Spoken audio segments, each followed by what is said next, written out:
ప్రతి ఒక్క global super power అని చెప్పి విర్రవీగినోడంతా ఈ 7 స్టేజ్ డిక్లైన్లా సర్వనాశనమైండు. Spain, Britain, Soviet Union and America ఈ 7 స్టేజెస్లల్లా అయిపోయింది.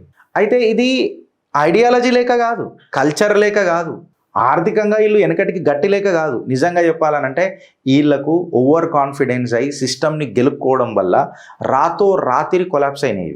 ఈ కొలాప్స్ కూడా ఎట్లయినాయి అని అంటే సైలెంట్గా అయినాయి. ఒకరోజు కనుమరుగైపోయినాయి. అమెరికా ఈ కంప్లీట్ స్టేజ్ 7 నుంచి బయటికి రాగలుగుతుందా గిరీష్ అని అంటే ఎస్, రాగలుగుతుంది. బట్ దానికి ఒక ప్యాటర్న్ ఉన్నది, చాయిసెస్ ఉన్నాయి, బట్ ఆ ఛాన్సెస్ చాలా తక్కువ ఉన్నాయి. ఎట్లొస్తుంది అని అంటే అమెరికా స్పెయిన్ కాదు, first of all America Soviet union కూడా కాదు. ఎందుకు అని అంటే అమెరికాకు డీప్ క్యాపిటల్ అసెట్స్ గట్టిగా ఉన్నాయి, టెక్నాలజికల్ లీడర్షిప్ గట్టిగా ఉన్నది. వాళ్ళకు ఇమైగ్రేషన్ త్రూ వస్తున్న డెమోగ్రఫిక్ ఇన్ఫ్లో ఏదైతే ఉన్నదో చూడు, బయట దేశాలకేం తీసుకొని మేధాశక్తిని పెంచుకునే డెమోగ్రఫిక్ ఇన్ఫ్లో ఉన్న చూడు ఇమైగ్రేషన్ త్రూ, అది గట్టిగా ఉన్నది. వాళ్ళకు గ్లోబల్ ఇన్స్టిట్యూషన్స్ మీద కూడా కంట్రోల్ గట్టిగా ఉన్నది. వాళ్ళ main plus point military, world super power, అది చరిత్ర సృష్టిస్తుంది. ఇన్ని రియల్ అడ్వాంటేజెస్ ఉన్నాయి.